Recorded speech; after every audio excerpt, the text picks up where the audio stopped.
இல்ல இப்ப இது வரைக்கும் மக்கள் தலைமை பண்பே இல்லன்றாரு, கருத்து சொல்லுங்க. அது நீங்க அவர்கள் கேட்டுருங்க. பெருங்கலத்தூர்ல கடந்த ஒரு 2-3 நாட்களுக்கு முன்பாக நாய் கடித்து பெருநாய் கடித்து நம்ம சானிட்டரி மாஸ்டர்ல ஒரு சிறுமி ட்ரீட்மெண்ட்.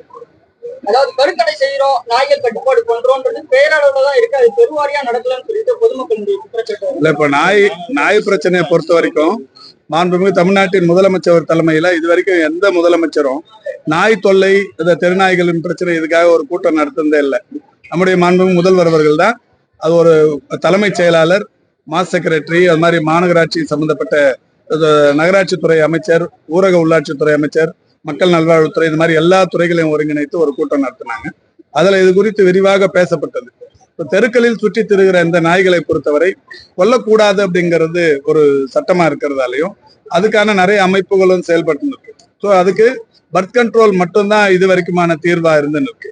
பர்த் கண்ட்ரோல் பண்ணி திருப்பி எடுத்துட்டு வந்து அதே இடத்துல விட்டுறது அது இப்ப சரியான தீர்வா இல்லைங்கிறது மற்றவங்களுக்கும் தெரியும்.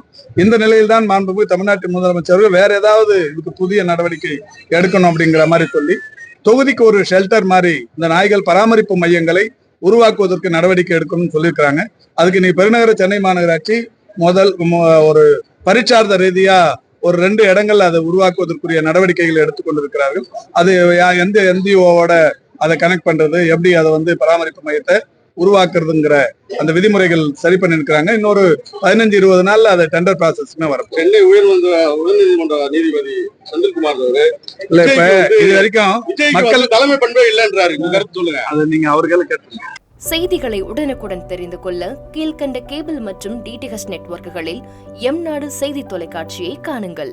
பாதகம் செய்பவரை கண்டால் நாம் பயம் கொள்ளலாகாது பாப்பா. மோதி மிதித்து விடு பாப்பா, அவர் முகத்தில் உமிழ்ந்து விடு பாப்பா. அண்மை செய்திகளை உடனுக்குடன் தெரிந்து கொள்ள இணைந்திருங்கள் எம்நாடு தொலைக்காட்சியுடன்.